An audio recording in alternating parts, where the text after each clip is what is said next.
بسم اللہ الرحمن الرحیم، الصلاۃ والسلام علیکہ سیدی یا رسول اللہ وعلی آلک و صحابک یا حبیب اللہ۔ یہ میرے پیر پٹھان کا فیض کی ندی بہہ رہی ہے اللہ کے حکم سے۔ شیطان بھی توحید کو مانتا تھا، لیکن الحمدللہ مسلمانوں کی جو توحید ہے وہ انبیاء کی نسبت کے ساتھ ہے۔ ان کی تبلیغ کے ذریعے سے ہم نے اللہ کو مانا، ختمی مرتبہ صلی اللہ علیہ وآلہ وسلم کے وسیلے سے ہم نے اللہ کو مانا۔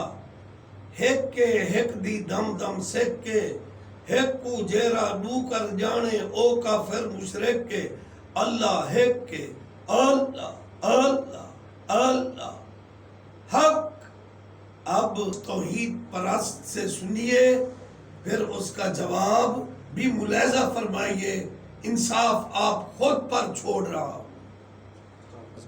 اللہ کے سوا کوئی داتا نہیں ہے، اللہ کے سوا کوئی مشکل کشا نہیں ہے، اللہ کے سوا کوئی غوث یا دستگیر نہیں ہے، اللہ کے سوا کوئی گنج بخش نہیں ہے، اللہ کے سوا کوئی اولاد دینے والا نہیں ہے، اللہ کے سوا کوئی سجدے کے لائق نہیں ہے، اللہ کے سوا کوئی رزق دینے والا نہیں ہے، اللہ کے سوا کوئی حاجت روا نہیں ہے، اللہ کے سوا کوئی ہدایت دینے والا نہیں ہے، اللہ کے سوا کوئی مصیبت دور کرنے والا نہیں ہے، اللہ کے سوا کوئی ذلت یا عزت دینے والا نہیں ہے، اللہ کے سوا کوئی زندگی یا موت دینے والا نہیں ہے۔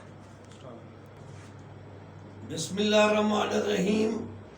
آپ نے جو اس نوجوان سے توحید کا بیان سنا ہے وہ برحق ہے۔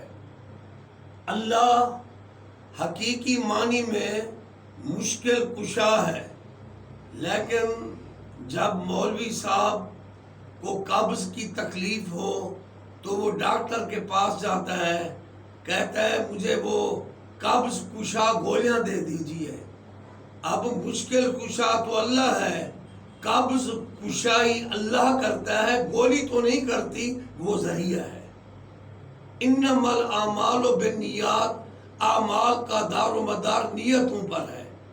اللہ حیون ہے، زندہ ہے نا، اللہ کے حکم سے ہم بھی زندہ ہیں، کیا اس کو شرک کہو گے؟